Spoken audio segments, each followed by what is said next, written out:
Hi అండి, అందరికీ నమస్కారం.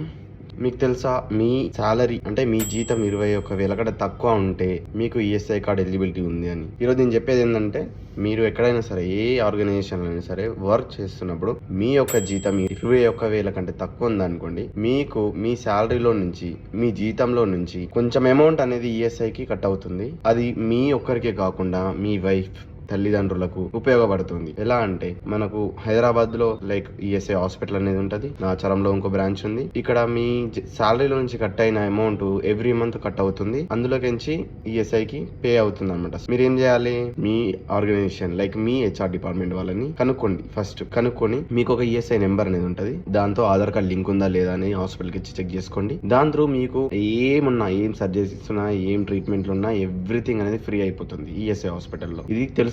అలాగే మీ మమ్మీ డాడీ యొక్క పేర్లు కూడా ఎక్కించండి. అందులో చాలా మంది చేసే మిస్టేక్ ఇదే. ఎవరికి దీని గురించి అంత అవగాహన లేదు. సో నేను ఏమంటున్నా అంటే, తెలుసుకోండి. అలాగే మన ఆల్ ఇండియా ఈఎస్ఐసి మెడికల్ కాలేజ్లలో, అంటే హాస్పిటల్స్ ఉంటాయి, ఈఎస్ఐసి మెడికల్ కాలేజ్ కూడా ఉంటాయి. అలా ఉన్న మెడికల్ కాలేజ్లలో 35% సీట్స్ అనేవి, అంటే మన ఎంబీబీఎస్ చదువుతారు కదా, అలాగే పారామెడికల్ కోర్సెస్ ఇవి కూడా ఉంటాయి. చాలా బెనిఫిట్స్ అనేవి ఉన్నాయి ఈఎస్ఐ లో మనకు. సో 35% సీట్స్ అనేవి ఈఎస్ఐ ఇన్సూర్డ్ పర్సన్ పీపుల్ కే ఉంటది అనమాట. 35% వరకు. మీరు బయట ఎన్నో లక్షలు ఖర్చు పెడతారు కార్పొరేట్ లైక్ ప్రైవేట్ హాస్పిటల్స్ లో, కానీ మీకంటూ ఒక ఈఎస్ఐ కార్డు ఉంది, ఉచితంగా వైద్యం జరుగుతుంది అని ఎవరికి తెలీదు. కాబట్టి నేను చెప్పేది ఏంటంటే, మీరు 21,000 కంటే తక్కువ జీతం ఉండి మీకు ఈఎస్ఐ కార్డు కట్ అవుతుంది, ఈఎస్ఐ కి కట్ అవుతుంది అని తెలిస్తే లైక్ చూసుకోండి, చెక్ చేసుకోండి. చాలా మందికి ఈ విషయం తెలీదు. చెక్ చేసుకొని మీరు ఈఎస్ఐ హాస్పిటల్ కి రండి, మీ ట్రీట్మెంట్ అనేది చేపించుకోండి.